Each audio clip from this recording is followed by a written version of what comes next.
주님께서 여러분과 함께 마테오가 전한 거룩한 복음입니다. 주님 영광 받으소서. 그때 베드로가 예수님께 다가와 주님, 제 형제가 저에게 죄를 지으면 몇 번이나 용서해 주어야 합니까? 7번까지 해야 합니까? 하고 물었다. 예수님께서 그에게 대답하셨다. 내가 너에게 말한다. 7번이 아니라 77번까지라도 용서해야 한다.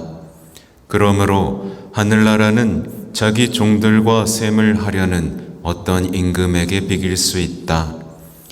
임금이 셈을 하기 시작하자 10,000달란트를 빚진 사람 하나가 끌려왔다. 그런데 그가 빚을 갚을 길이 없으므로 주인은 그 종에게 자신과 아내와 자식과 그 밖에 가진 것을 다 팔아서 갚으라고 명령하였다. 그러자 그 종이 엎드려 절하며 제발 참아주십시오. 제가 다 갚겠습니다. 하고 말하였다. 그 종의 주인은 가엾은 마음이 들어 그를 놓아주고 부채도 탕감해 주었다. 그런데 그 종이 나가서 자기에게 100데나리온을 빚진 동료 하나를 만났다. 그러자 그를 붙들어 멱살을 잡고 빚진 것을 갚아라 하고 말하였다. 그의 동료는 엎드려서 제발 참아주게, 내가 갚겠네 하고 청하였다. 그러나 그는 들어주려고 하지 않았다. 그리고 가서 그 동료가 빚진 것을 다 갚을 때까지 감옥에 가두었다. 동료들이 그렇게 벌어진 일을 보고 너무 안타까운 나머지 주인에게 가서 그 일을 죄다 일렀다. 그러자 주인이 그 종을 불러들여 말하였다. 이 악한 종아, 내가 청하기에 나는 너에게 빚을 다 탕감해 주었다. 내가 너에게 자비를 베푼 것처럼 너도 내 동료에게 자비를 베풀었어야 하지 않느냐? 그러고 나서 화가 난 그 주인은 그를 고문 형리에게 넘겨 빚진 것을 다 갚게 하였다. 너희가 저마다 자기 형제를 마음으로부터 용서하지 않으면 하늘의 내 아버지께서도 너희에게 그와 같이 하실 것이다. 주님의 말씀입니다.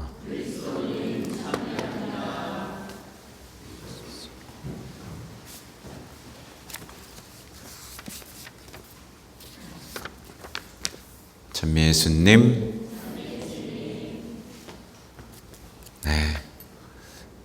오늘 복음 듣고 마음이 평화로워졌습니까? 불안해졌습니까? 어떡하지? 이런 사람들이 생기겠죠. 복음은 언제나 우리의 내면을 우리가 제대로 하나님과 관계 맺고 있는가를 묻습니다. 또 오늘 일독서에서 아자르야의 기도, 그것도 불 속에 던져진 채 그 타오르는 불 한가운데에서 바친 이 기도문 너무나 인상적인데 그 중에 몇 가지를 뽑아서 읽어드릴게요. 저희를 끝까지 저버리지 마시고 당신의 계약을 폐기하지 마소서. 저희에게 당신의 자비를 거두지 마소서. 저희의 부서진 영혼과 겸손해진 정신을 보시어 당신을 온전히 따를 수 있게 하소서. 이제 저희는 마음을 다하여 당신을 따르렵니다. 당신을 경외하고 당신의 얼굴을 찾으렵니다. 당신의 크신 자비에 따라 저희를 대해주소서. 이 아름다운 기도를 바친 상황이 불에 아무 죄 없이 불에 던져졌던 때라는 것을 기억해야만 합니다. 여러분, 누가 여러분을 불에 던졌는데 이런 기도가 나오겠습니까? 저놈 그죠? 그는 이 아자르야는 자신을 불가마에 던진 일을 생각하지 않습니다. 자신이 받은 모욕과 모리해를 떠올리면서 분노에 사로잡히고 슬픔에 사로잡히지도 않습니다. 뭐만 보죠? 하느님만 봅니다. 하느님의 자비만 보고, 하느님의 얼굴만 보고, 하느님의 나라만 봅니다. 그는 인간적인 지혜가 아니라 하느님의 지혜 속에서 사는 사람입니다. 놀랍죠? 우리는 쩔쩔매잖아요. 누가 나를 불가마에 던졌는가를 찾기 위해 쩔쩔매며 온 생애를 분노와 슬픔 속에 보내는데, 이 아자리아는 하느님의 지혜 속에서 이렇게 불속을 거닙니다. 이 이야기는 이제 용서 이야기로 넘어갔죠. 베드로가 질문합니다. 주님, 제 형제가 저에게 죄를 지으면 몇 번이나 용서해 줘야 합니까? 꼭 고해소에서 신자들이 저한테 묻는 것 같아요. 야, 몇 번이요? 어디까지 참아야 돼요? 이제 베드로는 이거 왜 물었어요? 더 이상 참고 싶지 않았기 때문이겠죠. 더 이상 참고 싶지 않았기 때문이고, 이제 그는 뭐예요? 예수님 앞이죠. 예수님 앞인데도 지금 뭘 보고 있죠? 자신을 괴롭힌 형제의 얼굴만 보고 있고, 또 상처받은 자신의 마음만 보고 있습니다. 해결책을 요구하는 거죠. TV에 나오는 인문학 강의는 대부분 이 질문에 대한 답들, 이 불편함을 피해갈 수 있는 방법들에 대한 그럴싸한 이야기들이 펼쳐집니다. 근데 주님의 말씀과는 전혀 결이 다르죠. 베드로는 자신이 받은 고통, 또 상처를 이야기하면서 마땅한 정의를 세우고 싶어 하는 겁니다. 주님, 마땅한 정의와 심판으로 이 답답한 마음을 풀어주세요 라고 청하고 있는 거죠. 근데 예수님은 뭐라고 대답하시죠? 용서를 말씀하십니다. 많은 사람들이 답답하네, 또 용서야 라고 말을 하겠지만, 예수님께서는 용서를 말씀하십니다. 오늘의 말씀은 세상과 사랑에 빠진 이들은 절대로 이해하지 못할 말씀입니다. 그렇죠? 그렇고 그런 놈들이 활개치는 걸 그럼 보고만 있으란 얘기입니까? 이런 말들을 하겠죠.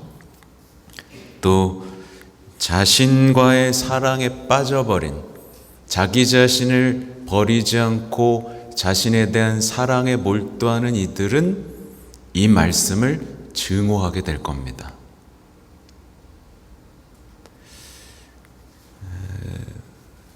참 안타깝게도 여기에 대한 이야기들이 이제 그리스도교 안에서 퍼져나가야 되는데, 안타깝게도 오늘날의 교회 안에서는 아이, 적당히 미워하고 사세요. 욕도 하고 사세요. 그런 사람이랑은 상종하지 마세요. 라는 얄팍한 위로로 주님의 말씀을 짓밟고 있다라는 사실이 안타깝기만 합니다. 인간적인 지혜를 찾았던 이들, 자신의 이익을 챙기기 위해서 예수님을 찾던 이들은 바로 이 말씀 때문에 예수님을 떠나게 될 겁니다. 하느님께 늘 인색했던 자들, 마치 받은 것이 없는 것처럼 하느님께만 늘 인색했던 자들, 그래서 성전을 장사하는 집으로 이용했던 자들은 이 말씀은 절대로 용서하지 못할 겁니다. 반대 상황이 펼쳐지는 거죠. 하느님 용서 못해요라는. 제가 무슨 말 했는지 기억하세요? 하느님께 인색했던 자들입니다. 오늘의 말씀은 하느님을 사랑하는 이들, 하늘나라를 꿈꾸는 이들만 이해할 수 있습니다. 성전을 장사하는 집으로 이용했던 이들이 아니라 우리 아버지의 집으로 받아들인 이들만 이해할 수 있습니다. 여러분은 지금 아버지의 집에 와 있습니다. 그렇죠? 아버지의 집이에요. 장사하는 집 아니죠? 아버지의 집. 우리는 아버지의 집에 들어와서 주님께 자비를 청했죠. 아버지는 결코 인색한 법이 없습니다. 자비를 청하면 자비를 주시고, 사랑을 달라면 사랑을 주시고, 은총을 달라면 은총을 주시죠. 아버지는 인색하지 않고 우리의 기쁨, 슬픔, 또 고통, 행복을 함께 나누는 분입니다. 성전은 집입니다. 그렇죠? 근데 이제 장사꾼들은 뭐 하죠? 언제나 샘을하고 이익을 남기려고 하죠. 이 이야기인 거예요. 여기 성당에 와서 아버지한테 다 받아놓고 그냥 받은 거 없는 것 마냥 아버지한테는 인색했던 사람들이 과연 나가서 이웃에게 자비를 베풀까요? 연결되어 있는 거예요. 말하자면 헌금 굉장히 인색한 사람이 있습니다. 교모금 인색한 사람이 있습니다. 아버지께 인색한 건데 결코 이웃에게 연결되는 겁니다. 그죠? 아무튼 모든 것에 가격표를 붙이고 이익을 챙기고 보상을 요구했던 장사꾼, 은총도 가격표를 붙이고 용서도 가격표를 붙이고 그렇게 다 나 이만큼 했으니까 주셔야죠 라고 거래를 해왔던 이들.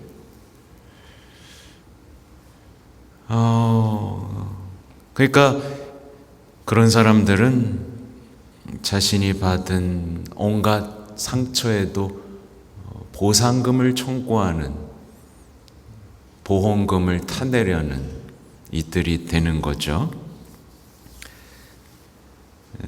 말하자면 주님 앞에서 이익만 다 챙기고 신나게 돌아간 이들은 이제 현실에서 성전 밖에서 이웃들과 신나게 샘을 하기 시작합니다. 이익을 챙겨야 되는 거예요. 이웃들에게서도. 아버지에게서 챙겼으니까 이웃들에게도 이익을 챙겨야 되는 겁니다. 이게 오늘 이야기 속 주인공인 거예요. 그러니까 용서하지 않는 사람은 오늘의 말씀 그대로 성전을 장사하는 집, 세상도 거래하는 장소로 만들어 갑니다. 내가 상처받은 만큼 저는 받아야 합니다. 네. 어디서부터 시작됐는지 기억하시죠? 하느님께 인색했던, 하느님께 받은 것이 없다고 생각했던. 그래서 좀 따지고 보면 고해성사와 머리해준 이들은 누군가를 용서하기가 어렵죠. 당연한 거예요. 하나님의 자비치움이 없기 때문에 누군가를 용서하기가 너무 어려워지는 겁니다. 받은 게 없으니까. 근데 그를 이제 주님께서는 뭐라고 표현하시냐면 악한 종아 라고 표현하시죠. 이 악한 종은 빚을 다 갚을 때까지 어디에 있어야 할까요? 연옥에 있어야 하는 겁니다. 연옥에 대한 이제 복음에서의 근거가 오늘 나오는 거죠. 그렇죠? 빚진 것을 다 갚을 때까지 주님과 함께 하지 못하는 장소, 바로 연옥에 대한 힌트가 오늘 나오는 겁니다. 그는 고통스러운 연옥에서 고문 형리를 만나게 될 겁니다. 그리고 하느님의 사랑과 자비에 무관심하고 감사하지 못하고 닮아가지 못했던 죗값을 치러야 하는 거죠. 네, 빚진 것을 다 갚을 때까지. 참 간단한 일을 어렵게 만들어 버렸어요.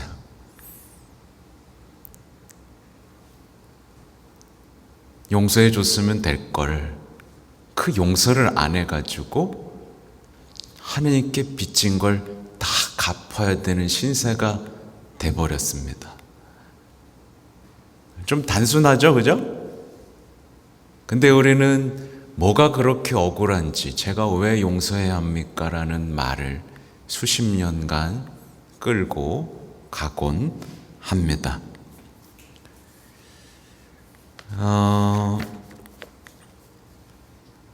오늘 요즘에 제가 아기 예수와 성면의 대례사를 좋아하지 않습니까? 오늘도 많이 읽다 나왔는데 인상적인 말씀을 해주신 게 있어서 읽어드리려고 갖고 왔어요. 당신은 친절한 사람에게는 친절하게 하고 또 유순한 사람에게는 부드럽게 대해주고 싶다고 말하지요. 그리고 누군가가 당신의 기분을 거스르기가 무섭게 벌컥 화를 내고 말아요. 그렇게 한다면 복음에 나오는 이방인들처럼 행동하고 있는 거예요. 그와 반대로 너희를 미워하는 사람에게 잘해주고 너희를 박해하는 사람들을 위하여 기도하여라 하고 말씀하신 대로 해야 합니다. 우리들에게 잘해주는 사람에게만 친절한 것은 인간적인 지혜로서 하느님께는 아무런 가치도 없는 것입니다. 우리가 사랑한다면, 주님을 사랑한다면, 하늘나라를 원한다면, 그쵸? 한 사람이라도, 한 영혼이라도 구원하기 위해 우리가 받는 고통쯤은 봉헌할 수 있는 사람이 될 겁니다. 물론 제가 오늘 일부러 용서하지 못하는 모든 상황에 대한 이야기라든가 힘들 것이고 외로울 것이고 뭐 그런 이야기에 대한 위로는 싹 뺐어요. 일부러 뺐어요. 그런 얘기 밖에서 많이 들으니까. 우리가 용서해야 되는 이유 다양하게 설명할 수 있지만 오늘 복음에 집중해서 설명해 본 겁니다. 좀 무시무시한 얘기기도 해요. 또 이런 얘기를 하셨네요. 예수님께로 사랑의 눈길을 돌리고 자신의 가련함을 인정하는 것으로 모든 것은 보상됩니다. 자기 권리를 찾는 것은 자기 영혼을 해치는 일이고, 비록 자기는 잘못한 것이 없다 하더라도 남을 가르치려 드는 것은 불시의 옷을 벗는 것과 같습니다. 당신이 평화의 심판자여서는 안 됩니다. 그런 권리를 갖고 계신 분은 선하신 하느님 뿐입니다. 당신의 사명은 평화의 천사가 되는 것입니다.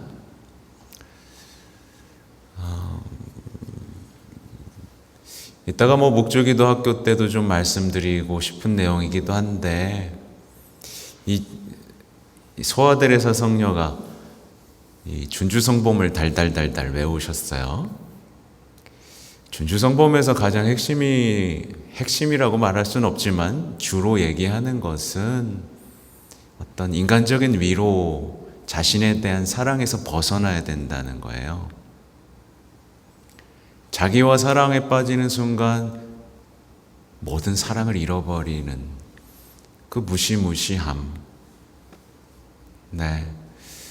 하여튼 이 부분이 많은 분들이 어렵고 힘들다고 말하지만, 우리가 그동안 익숙했던 미디어나 세상의 가르침에 눈을 좀 닫고 침묵 속에 십자가 앞에 기도하면 이 말씀이 결코 우리를 괴롭히고 불행하게 만드는 가르침이 아니라는 것.